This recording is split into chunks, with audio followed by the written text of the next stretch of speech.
Welcome to Cafe Stories, where every story is a new mystery waiting to be solved. Grab a coffee, stay curious, and share the thrill with fellow mystery lovers. Let's get started. Sherlock Holmes and the Man with Two Faces. Chapter 1. The Phantom of Blackthorn Manor. It was on a dreary November afternoon in the year 1893 that I found myself once more a spectator to one of those singular episodes which so frequently punctuated the career of my remarkable friend Mr. Sherlock Holmes.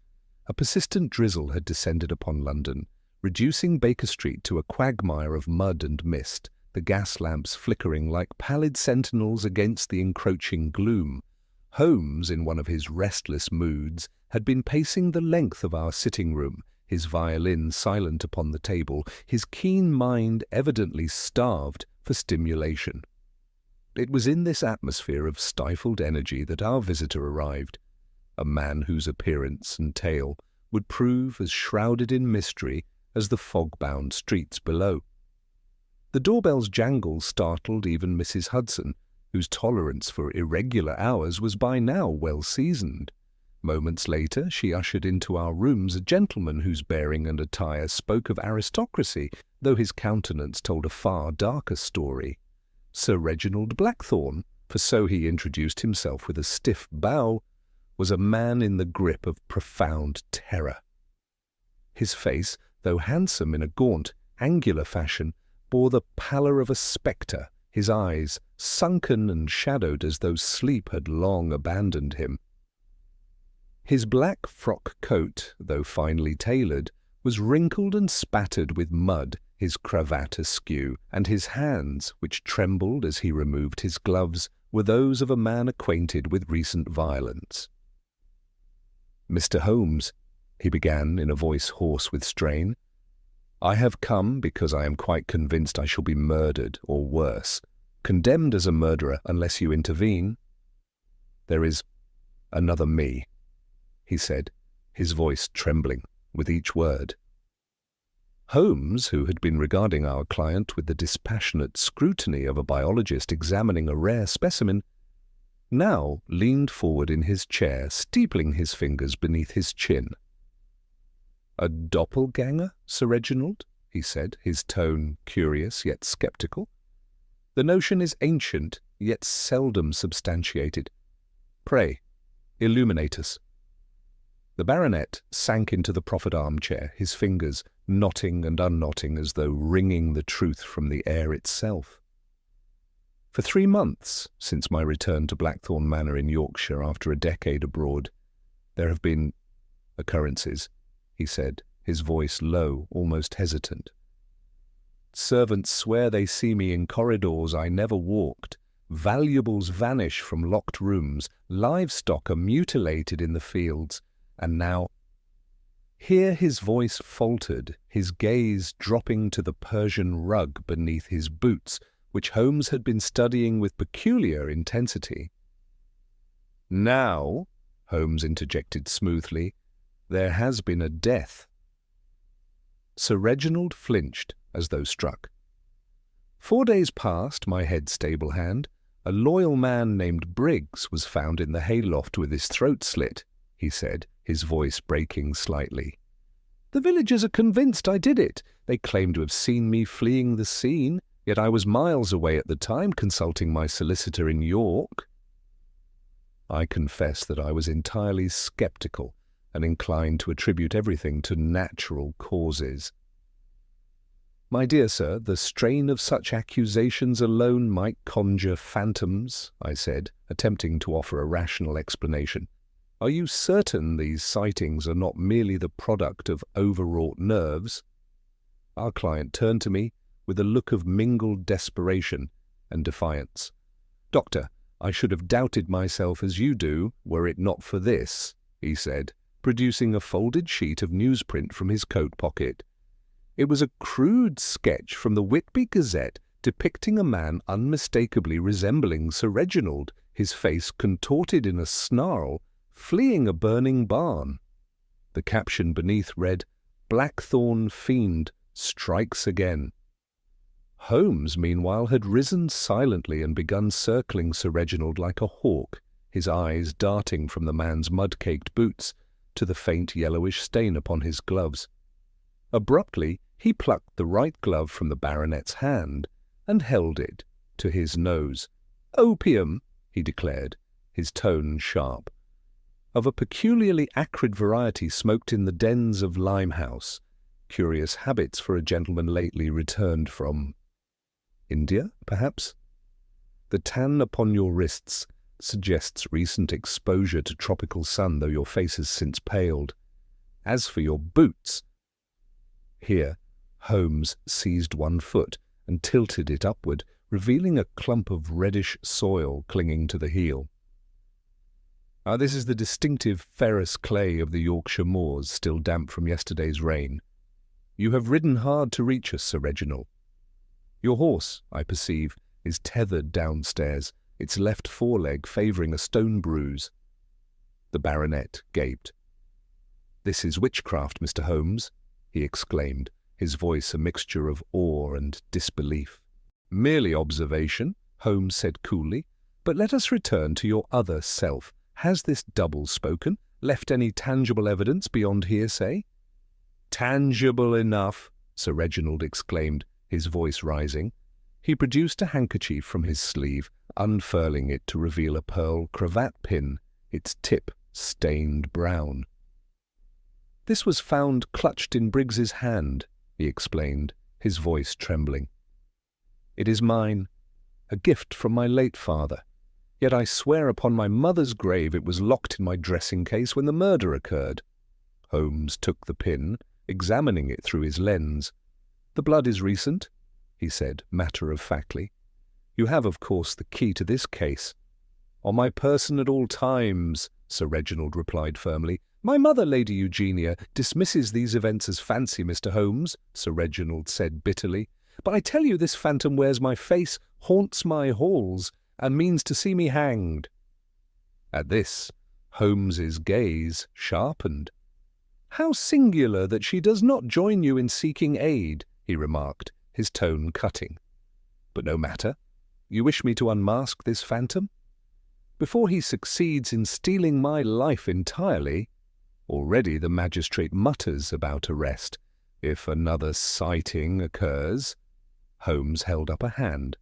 "I shall wire Inspector Lestrade to delay any hasty conclusions," he said firmly. "We depart for Yorkshire on the evening train. Watson, if you would be so good as to pack your service revolver." As our client sagged in relief, I drew Holmes aside. "Surely you don't credit this doppelganger nonsense? The man is clearly unhinged," I said in a low voice. "Observe, Watson," Holmes murmured, plucking a single white hair from the back of Sir Reginald's coat. "Lamb's wool from a lady's shawl, unless I mistake my textiles. Our baronet has been embraced recently and fervently by a woman in mourning, yet he wears no wedding band. Curious, is it not? But the opium," I began, trying to press my doubts. "Ah, there we have the key," Holmes interrupted, his tone sharp with certainty. "The glove's odour is unmistakable, yet Sir Reginald's pupils show no sign of habitual use. The opium is not his, Watson, but someone's. A shadow is moving through Blackthorn Manor, a shadow with a face, and faces, as you know, are my specialty." With that he turned to our client, who sat staring into the fire as though glimpsing his own funeral pyre within its flames. "Courage, Sir Reginald," Holmes said, his tone almost reassuring. "Phantoms fear the light of reason above all things. We shall illuminate yours." As the clock struck 4, the wind moaned down the chimney, and I found myself wondering whether it was indeed the weather that chilled me, or the slow, cold smile that had crept onto Sherlock Holmes's face, the smile that heralded the opening moves of a deadly game. Before departing for Yorkshire, Sir Reginald's horse, injured from the hard ride to Baker Street, was left tethered below in Mrs. Hudson's care, a small sacrifice for the sake of urgency and the unfolding mystery ahead. The Yorkshire moors, when we reached them by the evening train, lay swathed in a brooding twilight that seemed to leach the very colour from the world. The journey had been a silent one, Sir Reginald Blackthorne staring fixedly out the carriage window as though the clatter of the rails might drown the spectres haunting his mind. Sherlock Holmes, meanwhile, had buried himself in a sheaf of maps and local histories, his keen eyes darting over faded ink like a hound following a scent. Only when the jagged silhouette of Blackthorne Manor pierced the horizon did he stir, his gaze locking upon our client's suddenly ashen face. "You have not resided here since boyhood, I think," Holmes remarked, not as a question, but a statement. Sir Reginald started. "How could you know that?" he asked, his voice tinged with astonishment. "The way your fingers tighten on your knee at the sight of those battlements, the reflexive swallow, the dilation of the pupils," Holmes said evenly. "These are not the signs of homecoming, but of confrontation with a place of old dread." Our client's laugh held no mirth. "You see through men as others see through glass, Mr. Holmes," he said bitterly. "Yes, I was sent to boarding school at 8. My father passed away and I seldom returned." The carriage lurched as we turned onto a narrow lane, the manor's crooked towers now looming above us like rotten teeth. A bitter wind keened across the heath, carrying the faint, iron tang of peat and decay. Even then I sensed a hostility in the land itself, the shadows pooling thickly about our wheels, the gnarled hawthorns clawing at the carriage as though the moors sought to repel our intrusion. We were met at the door by a woman who might have been a figure from some Gothic romance, pale as parchment, draped in a gown of unrelenting black, her silvered hair coiled tightly as a shroud about her skull. Lady Eugenia Blackthorne's eyes, however, burned with an intensity that belied her fragile frame. "Reginald," she said, her voice a rustle of dry leaves, "you bring strangers to our threshold at an hour most unconventional." Holmes swept his hat from his head with a courtly bow. "Your son's need is urgent, madam," he said politely. "I am Sherlock Holmes, and this is my colleague, Dr. Watson. We come to shed light where shadows gather." Her knuckles whitened on the doorframe. "There are no shadows here but those cast by nervous minds. Come in then if you must," she said curtly. The manor's interior proved as cheerless as its mistress. Our boots echoed through vaulted halls, hung with moth-eaten tapestries, past suits of armour whose empty visors seemed to track our progress. A fire had been lit in the great hall, but its feeble glow only emphasized the chill creeping from the stone walls. It was during this dismal tour that I made my discovery. Pausing in a long gallery lined with ancestral portraits, I noticed a peculiarity that stirred both my antiquarian interests and my sense of unease. One massive oil painting dominated the wall, a stern, bearded patriarch in Elizabethan ruff, his hand resting on the hilt of a sword. Beneath it hung a smaller, badly damaged canvas, its edges charred as though rescued from a fire.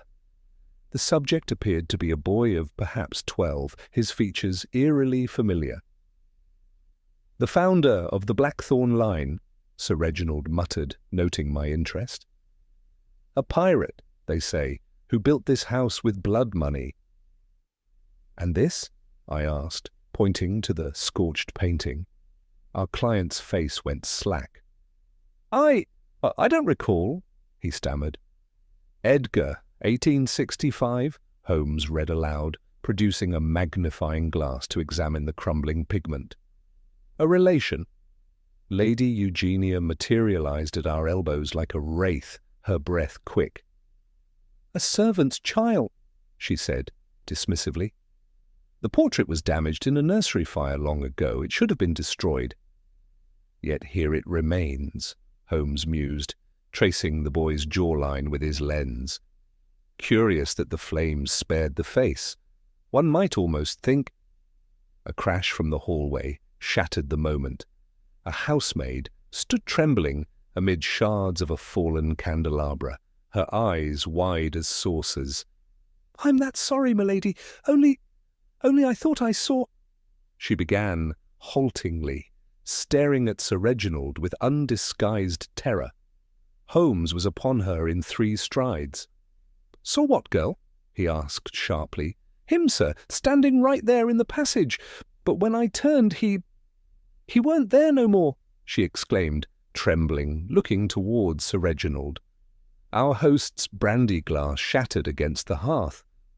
"Lies! I've been here all the while!" he cried indignantly. "Peace, Reginald," Lady Eugenia commanded, though her own hands fluttered like wounded birds. "The child is clearly overwrought. Mr. Holmes, you must excuse—" "Midnight," Holmes announced abruptly, consulting his watch.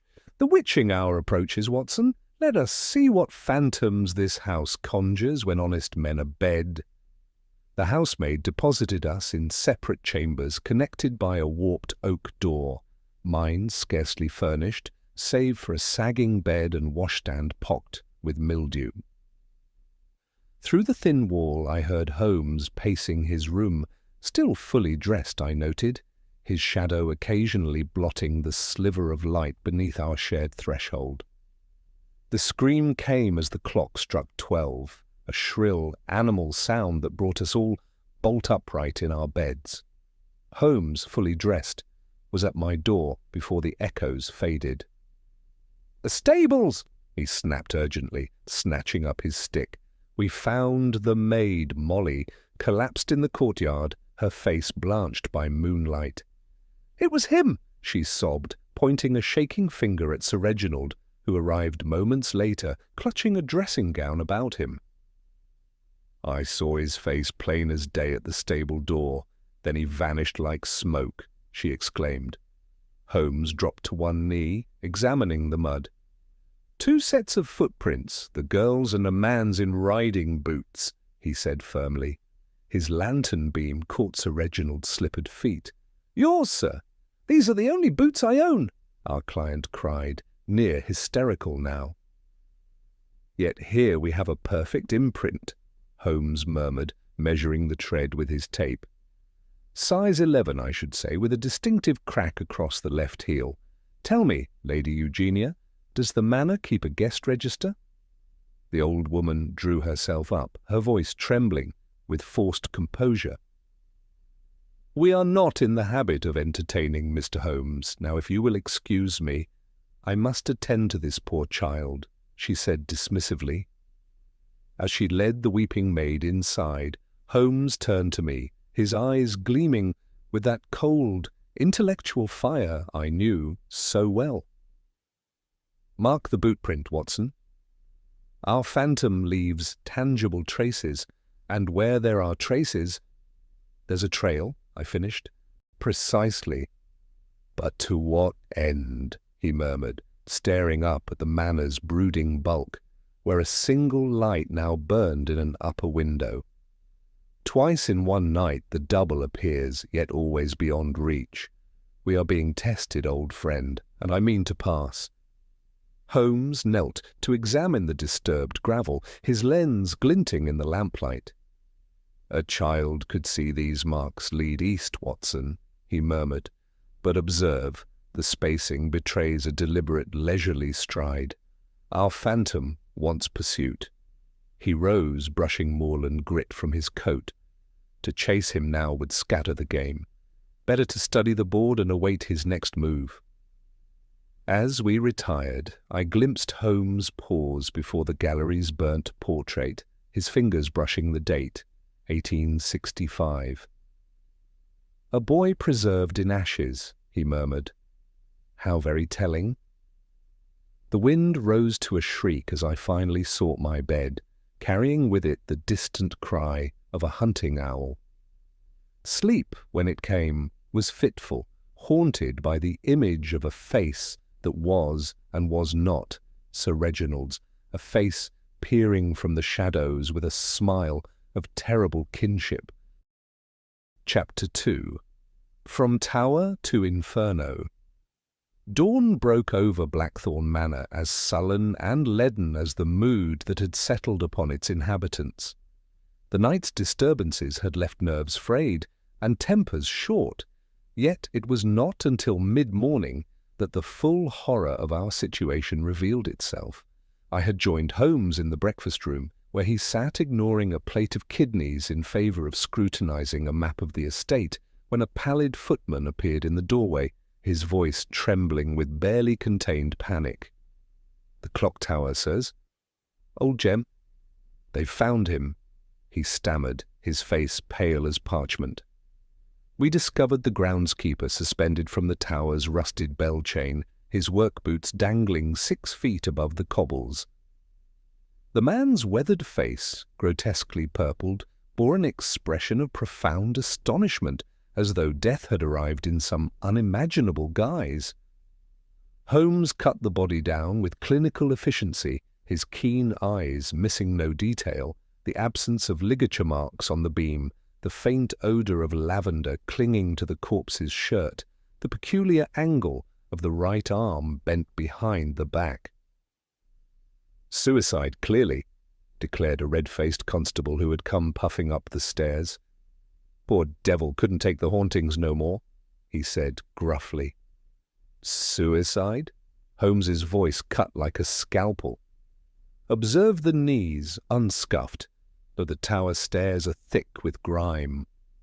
Note the distribution of lividity.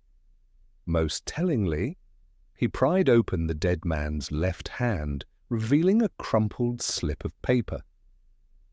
"The air returns," I read aloud, the words sparking a visible tremor in Sir Reginald, who stood clutching the doorframe, his face ashen. "Preposterous!" Lady Eugenia's voice rang from below, though she did not ascend the stairs. Jem was half mad with rheumatism and drink. "Burn that nonsense," she demanded, her tone resolute but quivering slightly. Holmes slipped the note into his pocket-book. "Madam, I shall treat it with all the respect it deserves," he said sharply. "Watson, be so good as to examine the body." My medical assessment only deepened the mystery. "No signs of struggle," I said firmly. "Death by asphyxiation, but the hyoid bone is intact. This was no simple hanging." "Indeed not," Holmes murmured, crouching to examine the dead man's boots. "These marks here, 3 parallel grooves on the left heel. You'll find their match on the 3rd stair," he said, pointing downward. Sir Reginald moaned softly. "First Briggs, now Jem." "He means to isolate me entirely," he said, his voice trembling with despair. "He, sir?" Holmes wheeled on our client, his eyes narrowing. "You sound certain of your phantom's gender," he said, inquisitively. Before the baronet could reply, a commotion erupted in the courtyard. A burly farmer in mud-spattered gaiters was arguing with 2 footmen, his broad face flushed with either rage or fear. "Saw him plain as day," the man bellowed as we approached. "Black coat flapping like a crow's wings, riding hell for leather across Miller's Field at dawn." He jabbed a thick finger at Sir Reginald. "His face! His black mare! E'en the devil's own grin on him!" he exclaimed angrily. Our client staggered as though struck. "I was abed until 9. My valet can attest," he said desperately. "Attest what, precisely?" Holmes's interruption silenced the gathering.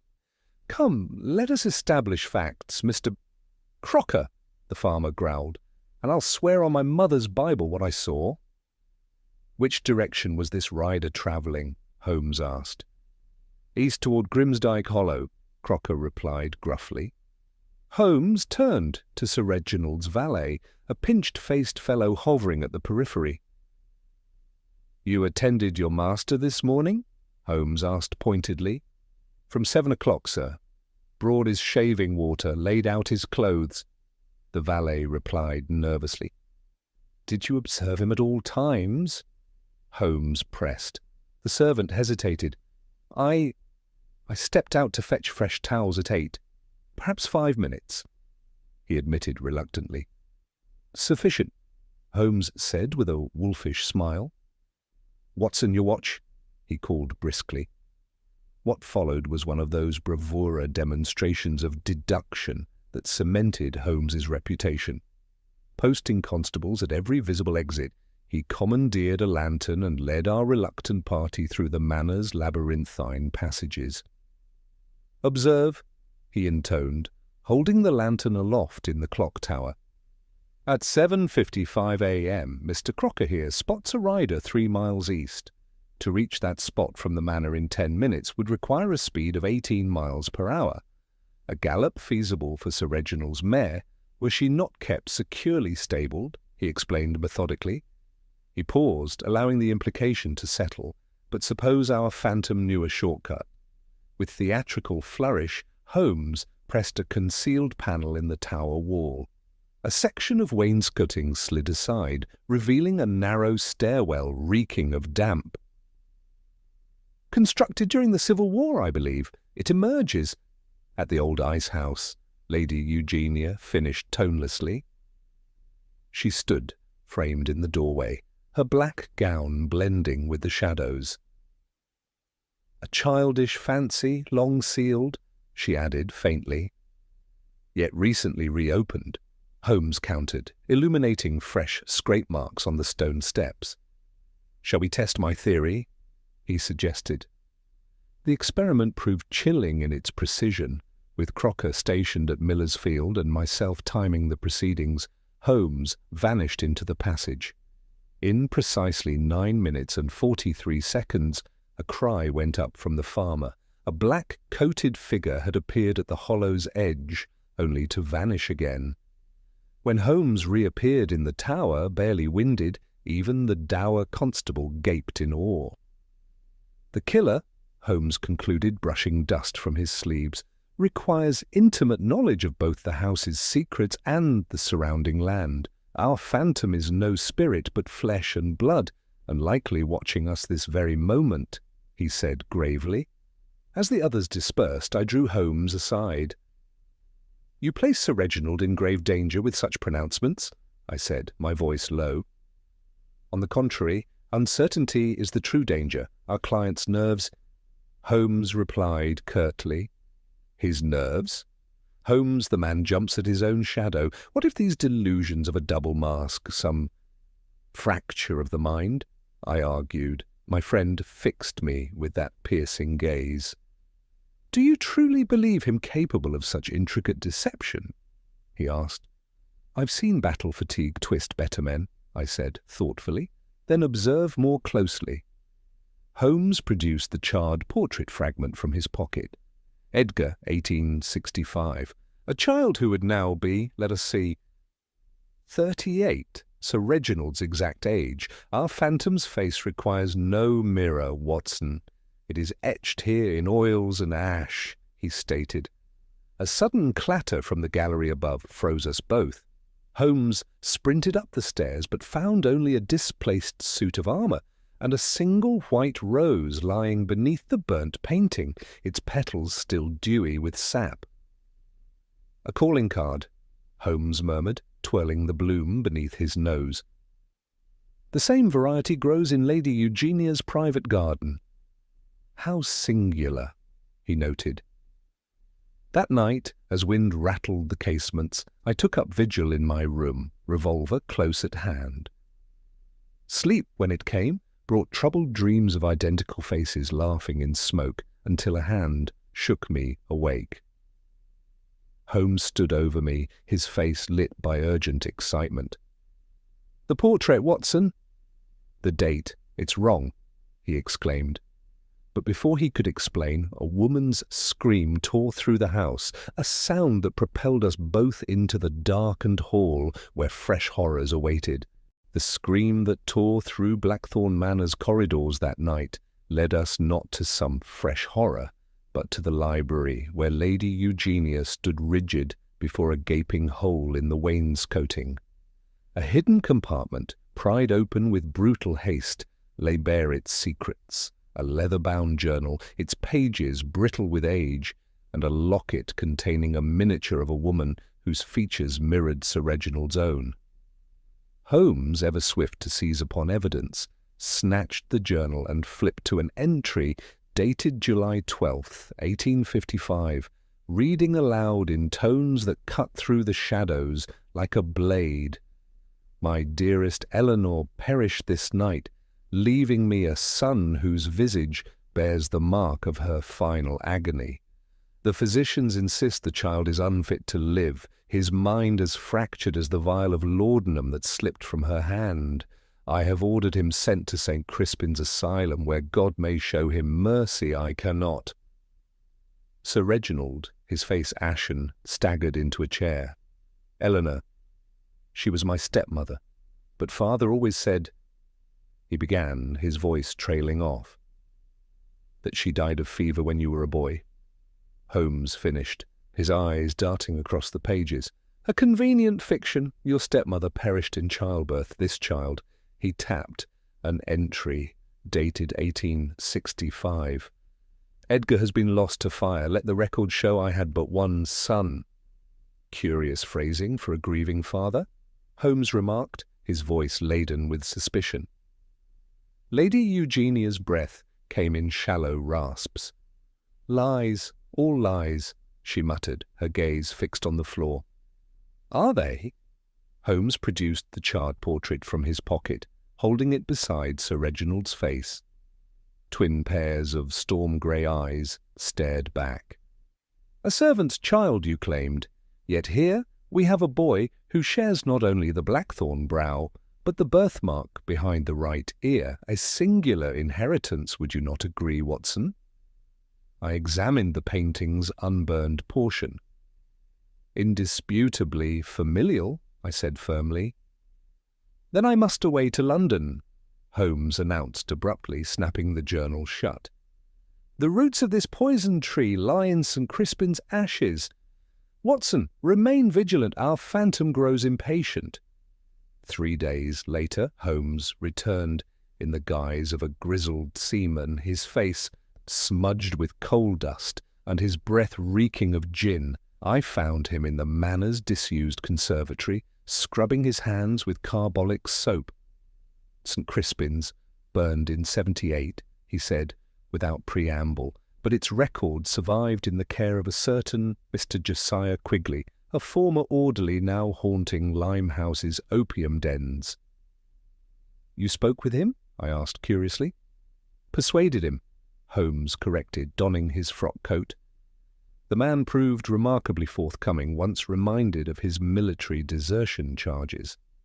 Edgar Blackthorne was indeed committed in 1855, diagnosed with moral insanity. But in 1865, the asylum's fire provided convenient cover for his disappearance, he explained with a grim tone. Presumed dead, I murmured thoughtfully.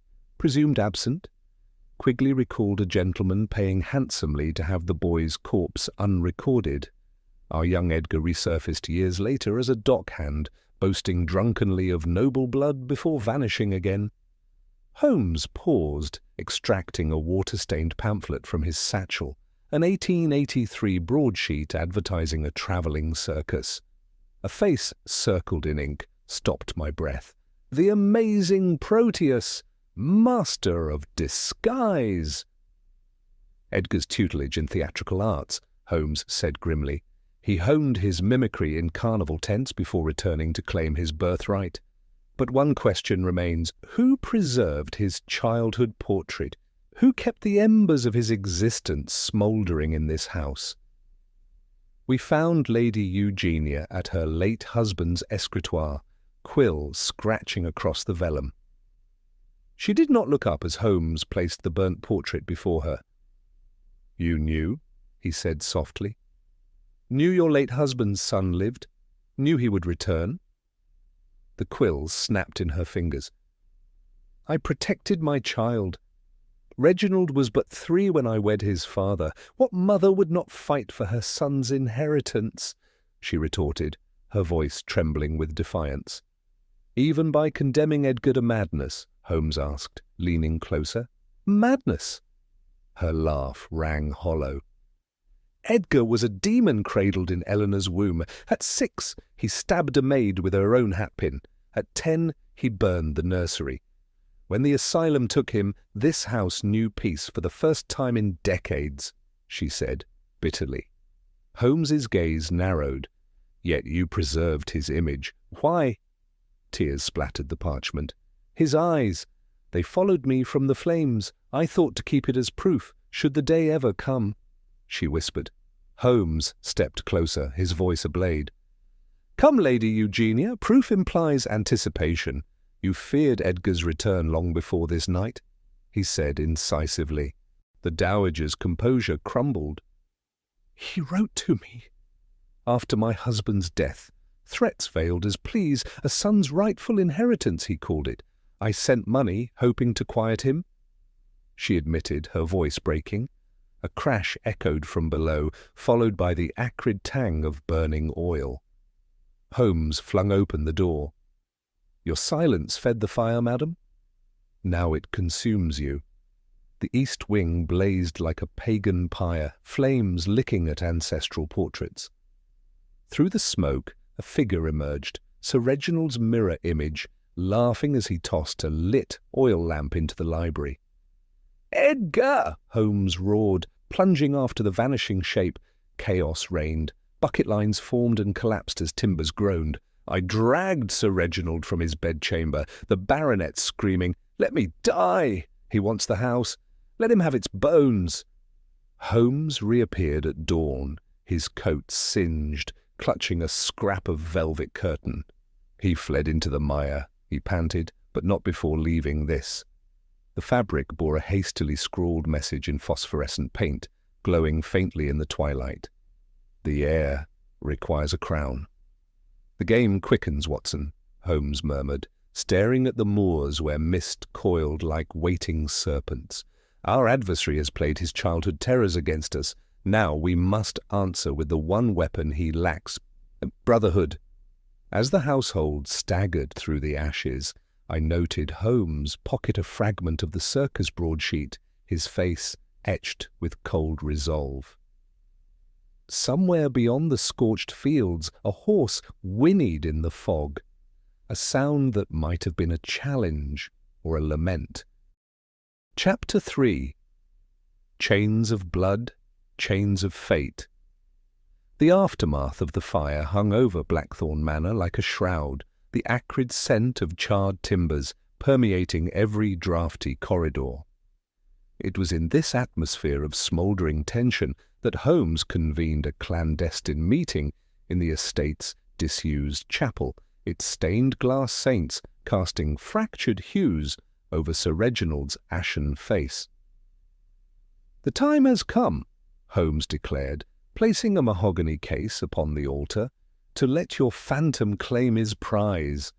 With the flourish of a stage magician, he revealed a waxen effigy, a death mask of such chilling realism that I momentarily questioned whether our client's head had indeed been replaced. Sir Reginald recoiled, his face pale, his eyes fixed on the waxen effigy. "That looks exactly like me," he said, his voice tinged with disbelief.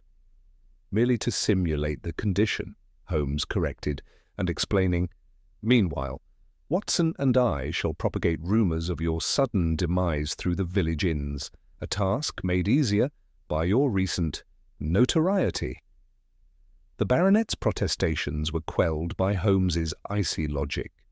Holmes replied calmly, "Consider, sir, your adversary's entire design hinges upon becoming you. What greater lure than an empty throne?" 2 nights later, I found myself in the manor's subterranean crypt, the effigy laid out in an open casket, its waxen face gleaming pallid in the lantern light. Sir Reginald was safely hidden elsewhere, while his corpse, a waxen effigy, wore his signature emerald cravat pin, the same baited relic found clasped in Briggs's dead hand. Above ground, Mrs. Crowe, the manor's head housemaid, played the role of grieving housekeeper, her mournful wails echoing through the flues. Holmes had schooled her in the theatrics of loss, but her anguish needed no artifice. Her brother, the late groundskeeper Jem, had been Edgar's first victim. "The stage is set," Holmes whispered, concealing himself behind a marble effigy of some long-dead Blackthorn. Keep your revolver handy, Watson. Our phantom prefers knives, but desperation breeds improvisation. The hours crept by, marked by the drip of subterranean seepage and the skittering of rat claws on stone. At midnight, the iron door creaked ajar. Footfalls echoed, a measured tread that paused by the casket. Moonlight through a high grate revealed Sir Reginald's face peering down at its waxen twin, a cruel smile twisting familiar features. "Sleep well, brother," came a voice both alien and intimate, as the figure leaned over the casket, his hands trembling slightly as he touched the cravat pin on the effigy's chest, inspecting it with suspicion. I cocked my revolver. The attack was swift, a pantherine pounce onto the effigy, Edgar's hands pressing against its chest and face in a desperate attempt to confirm its authenticity. As the wax head shifted slightly under his touch, Holmes sprang from the shadows, his walking stick connecting with the assailant's wrist in a crack of bone. "Checkmate, Mr. Edgar Blackthorne," Holmes exclaimed, his voice cold and cutting. The ensuing struggle was brief, but savage. Our adversary fought with the feral strength of the damned, teeth snapping at Holmes's forearm until my pistol barrel pressed against his temple stilled him. "A convincing likeness," Holmes remarked, pinning the man's arms. But even Proteus must breathe. With a violent wrench, he tore away a latex nose and cheek pieces, revealing a face that drew gasps from the crypt's new arrivals, Sir Reginald and Lady Eugenia, supported by another housemaid. "Edgar," the old woman whispered, collapsing against a sarcophagus. "Oh God, what have I done?" She sobbed faintly. The captive threw back his head and laughed, a sound like shattering glass. "Mother finally speaks truth. Tell them how you paid the asylum keepers to forget me," he demanded, his tone venomous. Holmes tightened his grip. "Your extortion failed, sir. Lady Eugenia's ledgers show regular withdrawals since 1880. Conscience money or blackmail?" he asked icily. "Blood money," Edgar spat. "She thought to buy my silence, but I've come for my birthright." Sir Reginald staggered forward, tears streaming down his face, his expression crumbling under the weight of the revelations. "All this because Father wronged you?" he asked, his voice breaking. "Wronged me?" Edgar's voice rose to a shriek. "I was firstborn, the true heir. While you dined on silver, I ate rats in St. Crispin's cellar. While you learned the quadrille, I learned which arteries bleed longest." He lunged against Holmes's hold, eyes wild. "This house is mine by right of suffering." It was then that Lady Eugenia's confession spilled forth, a torrent of guilt and fear. How Edgar's letters began arriving after her husband's death, threatening exposure. How she'd sent money, hoping to placate him.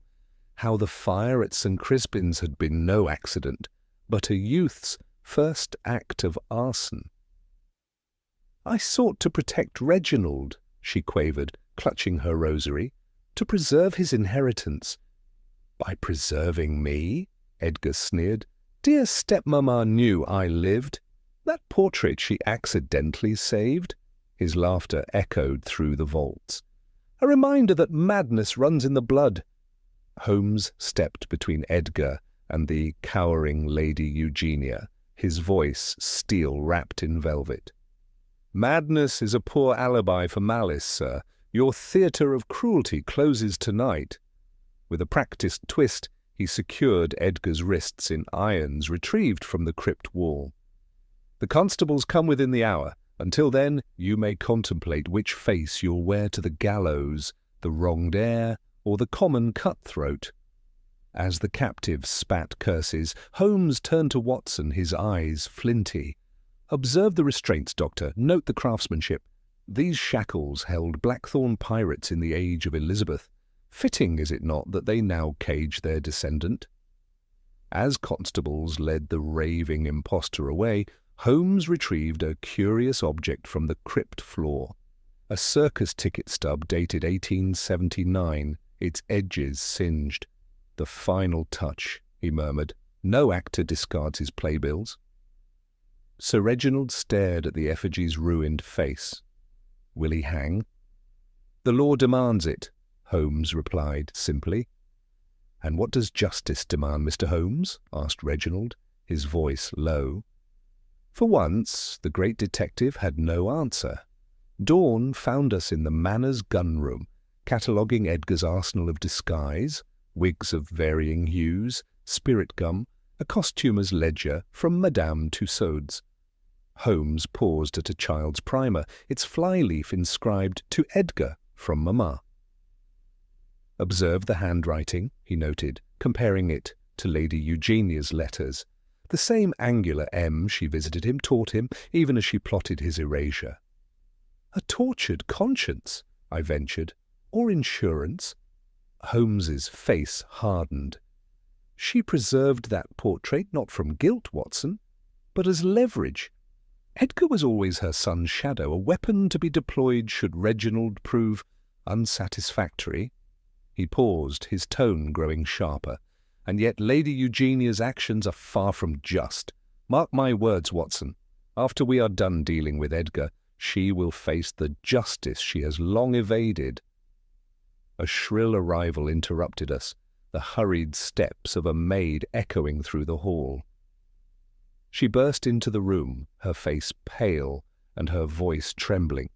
"Mr. Holmes," she cried, "it's Edgar Blackthorne. He's escaped, overpowered a guard, they said, and was last seen heading toward Highmore Tor." "But the chains," I said, "were no match for a man raised in asylum irons," Holmes finished, already striding toward the gunroom. "His lifetime in shackles taught him more than poetry, Watson." Holmes's expression darkened as he turned to the maid, her words hanging in the air like a spectre. "The Moors," he said coldly, "will claim what the law could not." Somewhere beyond the blinded panes, a curlew's cry pierced the night, a sound uncannily like Edgar's laughter. The shrill cry of the jailer's whistle pierced the damp Yorkshire night, rousing Holmes and me from uneasy slumber in the Manor's guest chambers. Through the mullioned windows we glimpsed constables' lanterns bobbing like fireflies across the courtyard, their beams illuminating the sprawled form of a young officer clutching his bloodied temple. "The game is afoot, Watson!" Holmes exclaimed, throwing open the window as a rush of damp moorland air swept into the room, carrying the sharp tang of impending rain. Below, Lestrade's voice bellowed furiously, "He's escaped with Jarvis's pistol! That devil broke his shackles!" We hurried to the great hall, where we found Sir Reginald pacing in agitation, his dressing gown hanging loosely over his shoulders. His face was pale, his eyes fixed on the empty portrait frame where Edgar's likeness had once loomed. "This is my doing," he muttered, his voice heavy with regret. "The blood calls to blood." Holmes scarcely paused to don his ulster. "Sentiment later, action now. Watson, fetch my field glass and the bull's-eye lantern. Sir Reginald, rouse your gamekeeper and the hounds." The pursuit began at the crumbling ruins of the old asylum, where Edgar's discarded shackles lay twisted beneath a toppled headstone. Two brindle bloodhounds strained at their leashes, their deep-throated baying echoing into the night. The gamekeeper, a grizzled veteran of the Afghan campaigns, knelt to inspect the disturbed ground, his practiced eye catching every detail. "He's heading for Highmore Tor," the man growled, pointing to a snapped bracken frond glistening with fresh sap. "It's the only shelter between here and the coast."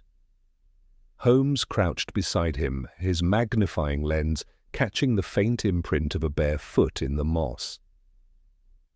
"Barefoot," he murmured, "the man scorned civilization to the last."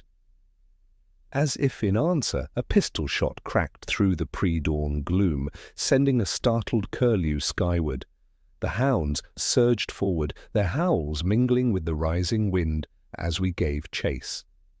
The moor transformed under a shroud of thick, clinging fog, spectral tendrils coiling about our ankles as we climbed the uneven terrain. Holmes led our grim procession, the bull's-eye lantern strapped to his chest casting a feeble, flickering beam through the murk. Behind us, Sir Reginald stumbled, his curses barely audible above the relentless howl of the wind. "Hold!" Holmes hissed suddenly, freezing us mid-stride.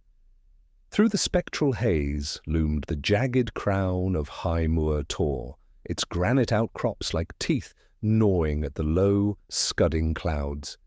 There, silhouetted against the weeping sky, stood Edgar.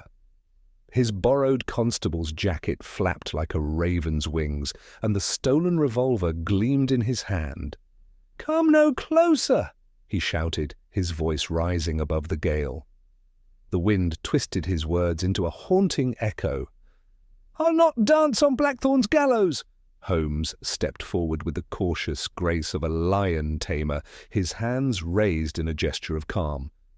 "Your grievance is with history, not these good men. Put down the firearm, and we shall debate your birthright over brandy and cigars." Edgar's hollow laughter rang out, bouncing off the stones like the knell of a bell. "Debate?" he sneered. "What use is rhetoric to the twice-born?" With a trembling hand he tore open his shirt, revealing a livid scar seared into his chest, a crude bee burned into the flesh. "My father's brand!" he spat. "His welcome when I came knocking at his grave!" Sir Reginald clutched at my arm, his voice a hoarse whisper. "The mausoleum fire last winter?" "Silence, usurper!" Edgar snarled, levelling the pistol at his half-brother. "This Tor has seen Blackthorn blood spilled before. The old ones demand their tithe." As the hammer cocked, Holmes's hand dipped into his pocket. "Then let us pay in kind," he declared. With a conjurer's flourish, he hurled the bull's-eye lantern high into the air. The sudden flare illuminated the moor in a burst of blinding light, piercing the fog and stunning our quarry. In that frozen instant I charged, adrenaline propelling me forward. My years of service surged to life as I collided with Edgar, sending us both tumbling across the rain-slicked stone. The pistol discharged harmlessly into the heather, and we grappled in the mud. "The name dies with me," Edgar rasped, his teeth snapping perilously close to my neck. A glint of steel caught my eye, the ancestral dagger from the manor's hall, its obsidian hilt etched with pagan runes. Holmes's cane descended like a thunderbolt, striking Edgar's wrist with unerring precision. The blade clattered to the ground, spinning into the void as we struggled near the Tor's crumbling edge. Below us the fog parted momentarily, revealing the jagged rocks waiting below. "Yield!" Holmes commanded, pinning Edgar's thrashing form with the strength of grim determination. Edgar's laughter curdled the mist.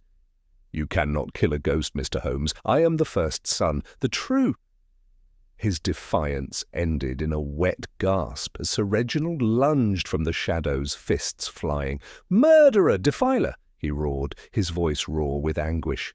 The brothers toppled, a snarling tangle of shared blood and mutual hatred.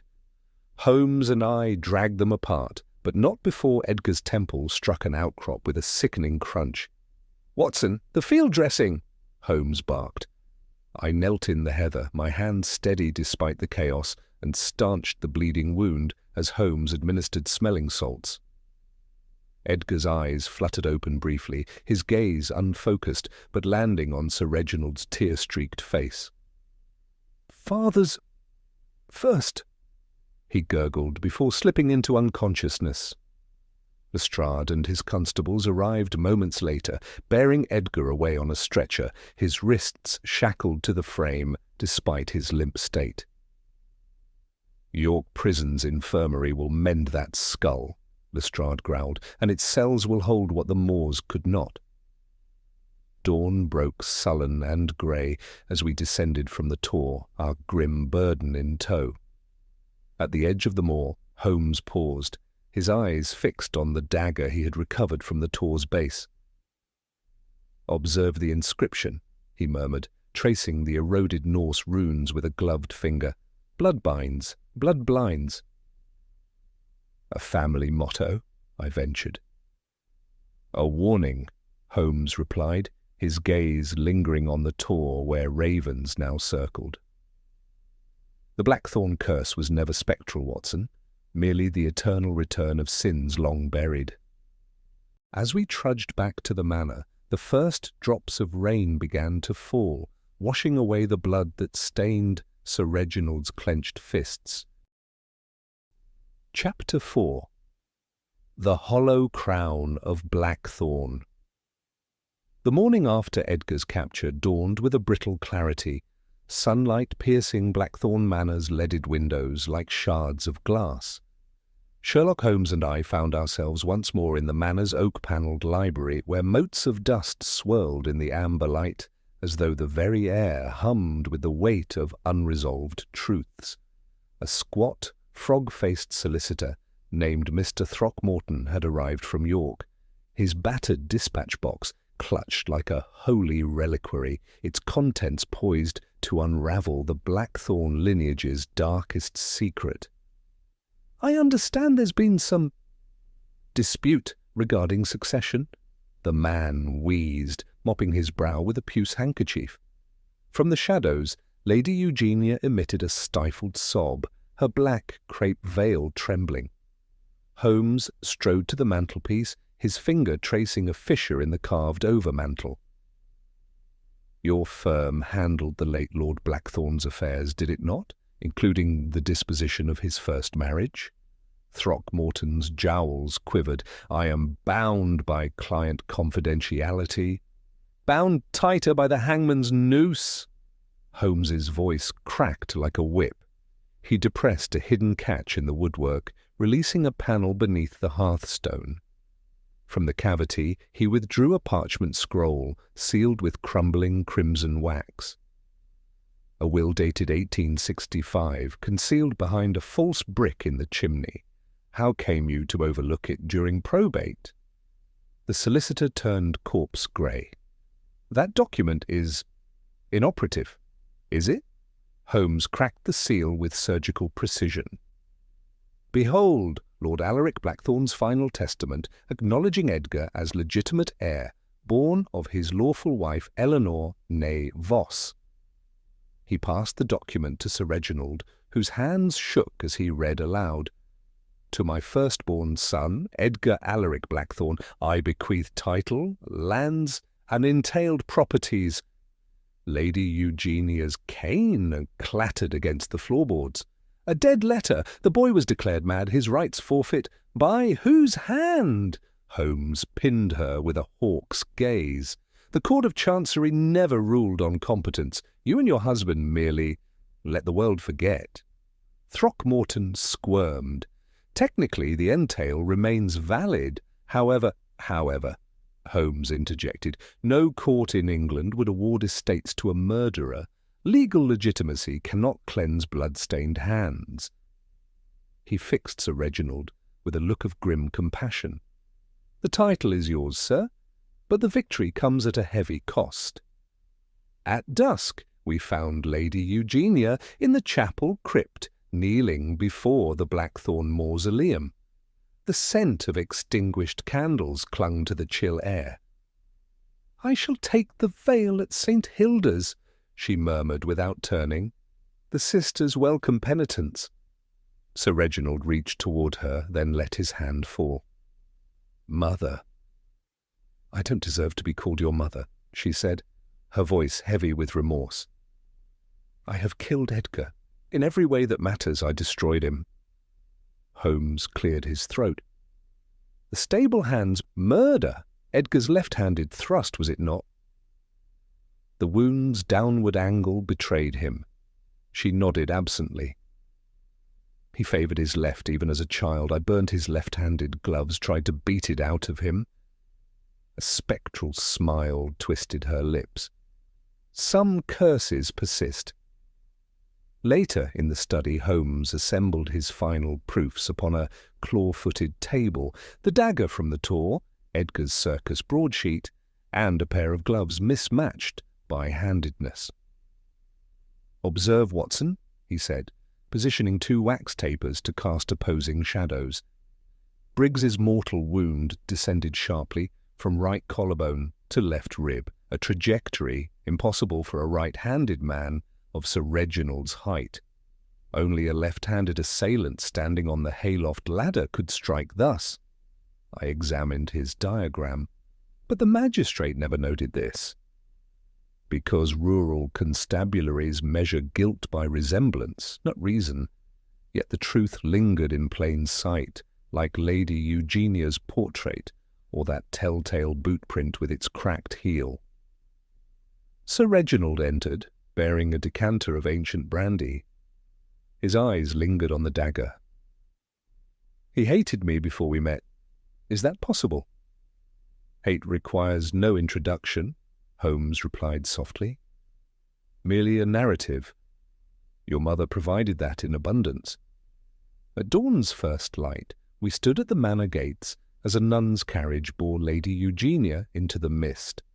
Sir Reginald watched until the vehicle vanished, then pressed a velvet pouch into Holmes's hand. "The Blackthorn emeralds, your fee," said Reginald. Holmes recoiled as though offered poison. "Keep your jewels, sir. This house has bartered enough in human flesh." As our train pulled from the station, I glimpsed Sir Reginald through the window, a solitary figure before the charred east wing, head bowed beneath the weight of empty victory. A tragedy of Greek proportions, I mused. Holmes stared at the receding moors and said, "More Shakespearean, I think. The sins of the father visited upon sons both true and false." He then drew Edgar's primer from his coat, its pages falling open to a childish scrawl. "Papa comes tomorrow." The words hung between us as the engine's whistle mourned across the heath, a requiem for brothers unborn and battles unwon. The Yorkshire moors lay behind us, swallowed by the creeping mist as our train clattered southward toward London. Sherlock Holmes sat motionless in the compartment corner, his profile etched against the grimy window, eyes fixed on the fading horizon where Blackthorn Manor's jagged silhouette had once loomed. I watched him, this man of steel springs and precision, and marvelled at the unspoken weight that now seemed to bow his hawkish frame. "A singular case, Watson," he remarked abruptly, as though plucking the thought from the damp air. "Two faces, one soul, or none at all." I stirred from my reverie. "You uncovered the truth, Holmes. Justice, however bitter, prevails," I said, attempting to reassure him. "Justice?" His laugh was a dry rasp. "We have merely swept the stage for the next act." "Heredity is a playwright who never discards a manuscript," he replied. He drew Edgar's charred primer from his coat, its brittle pages whispering secrets as he flipped them. "Observe the marginalia, a child's hand, tracing the Blackthorn crest over and over. Not aspiration, Watson, recognition." The train plunged into a tunnel, plunging us into momentary darkness. When light returned, Holmes's face was a mask of shadow. "What torments me," he murmured, "is not the cruelty of the game, but its elegance. Edgar's entire existence, a perfect counterpoint to his brother's, had their positions been reversed." The wheel's rhythmic clack filled his pause. I thought of Sir Reginald standing alone in his ravaged hall, heir to nothing but ghosts, and shivered. Baker Street welcomed us with drizzle and the warm glow of familiarity. Mrs. Hudson, bless her steadfast soul, met us at the door with a tray of lapsang souchong and a reproachful cluck at our mud-spattered boots. "A message came an hour past, Mr. Holmes," she said, nodding toward the hall table, where a folded note lay like an unquiet spirit. "Marked urgent. The lad delivering it said it's bad news from Yorkshire." Holmes picked up the note, unfolding it with the precision of a surgeon. His sharp intake of breath told me all. "Lestrade," he said, passing the paper to me, Edgar Blackthorne found hanged in cell, used buckle from stolen belt. Last words scrawled on wall. The face in the mirror was always his. Further instructions required. I read aloud, the weight of the message settling heavily in my chest. Madness to the last, I said. Or clarity? Holmes moved to the fire, the edge of the note curling in the flames. Consider the phrasing.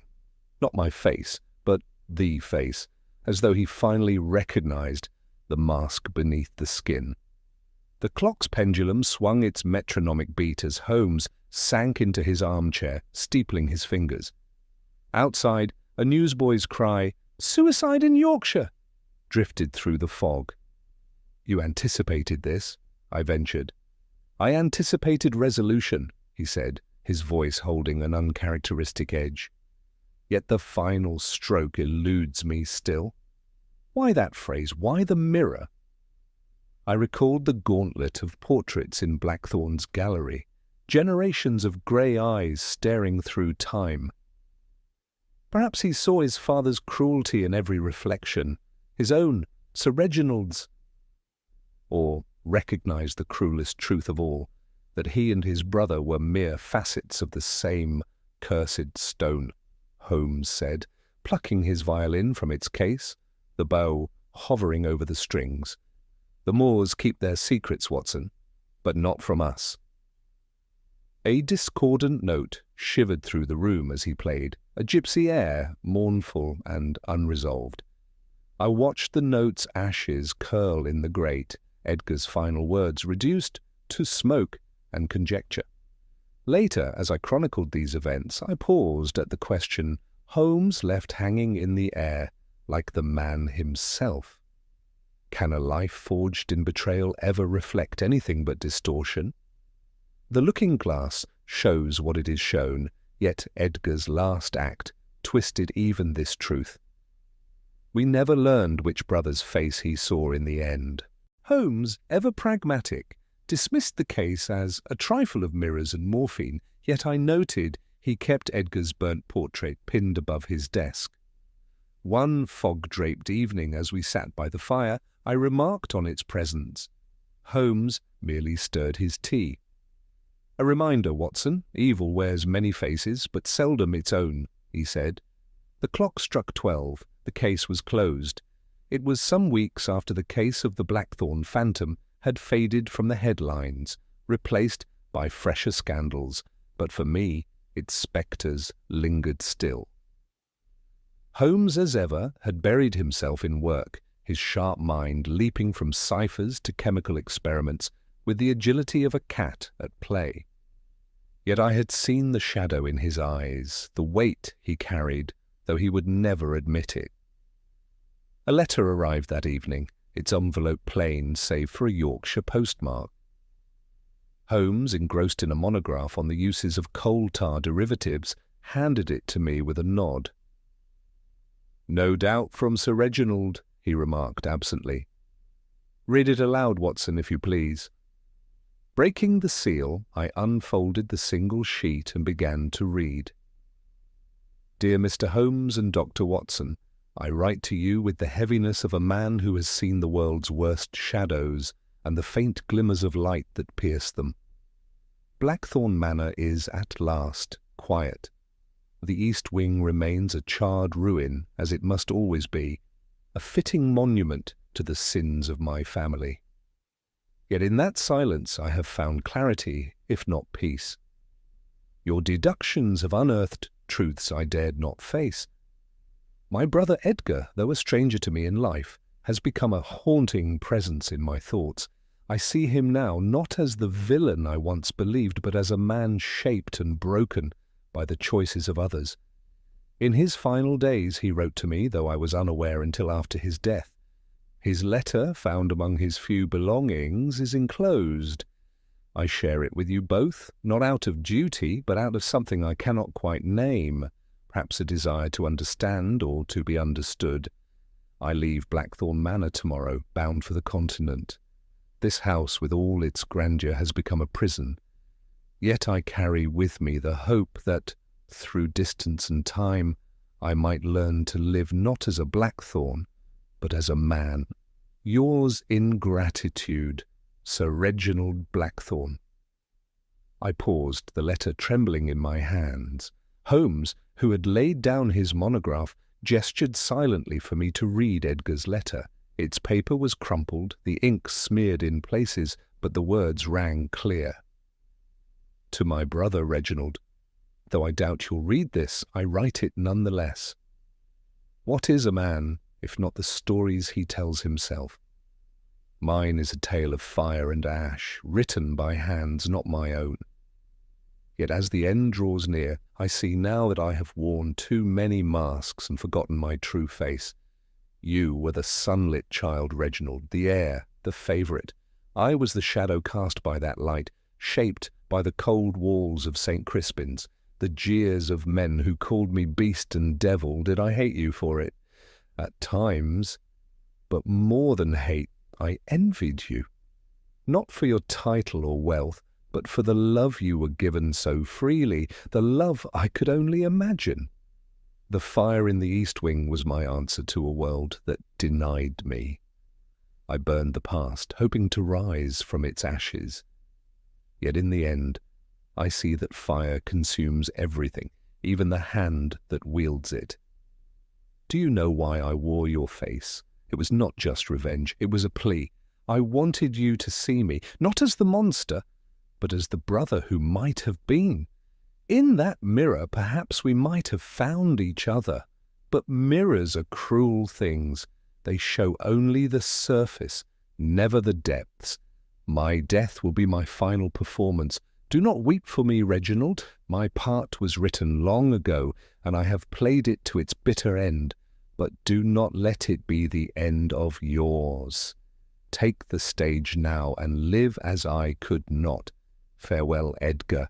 The room fell silent as I finished. Outside, the London fog crept along Baker Street, muffling the sounds of the city. Holmes stared into the fire, his features etched with an expression I could not quite place, a blend of sorrow, understanding, and something deeper, almost primal. "At last, the truth," he murmured, his voice uncharacteristically soft. "Not in deductions or proofs, but in the heart of the matter. The man sought recognition, Watson, not wealth, not vengeance, only the acknowledgement of his existence." I sat back, the weight of the letter settling in my chest. "And yet it came too late," I said. "Even as he reached out, he was already lost." Holmes nodded, his gaze distant. A tragedy, in every sense of the word. Edgar was both victim and villain, shaped by forces beyond his control. And Sir Reginald, he now bears the burden of survival, of understanding. That, I think, is the cruelest justice of all. We sat in silence for a time, the crackle of the fire the only sound. At last, Holmes stirred, rising to retrieve a thin package from his desk drawer. Unwrapping it, he revealed the charred fragment of Edgar's childhood portrait. "I kept this," he said simply, placing it on the mantel. "Not as a reminder of the case, but of the faces we wear, and the ones we hide." He turned to me, his expression inscrutable. "Tell me, Watson, do you believe redemption is possible, even in the shadow of such darkness?" I considered the question, my thoughts returning to Edgar's letter, to the tormented soul it revealed. "Perhaps," I said at last. "If not in life, then in the memories of those who remain. Perhaps that is enough." Holmes inclined his head, his sharp features softened by the firelight. "A comforting thought, my friend," he said. "Let us hope it is true." And with that, he returned to his violin, drawing forth a mournful melody that echoed through the fog-bound streets. The notes lingered like ghosts, a requiem not only for Edgar Blackthorne, but for the brotherhood that might have been, and the shadows that will forever haunt the moors. Thank you for tuning in to Cafe Stories. If you enjoyed the intrigue and suspense, be sure to subscribe and hit the bell icon to stay updated on more captivating detective adventures. Your support keeps the stories coming and the mysteries alive.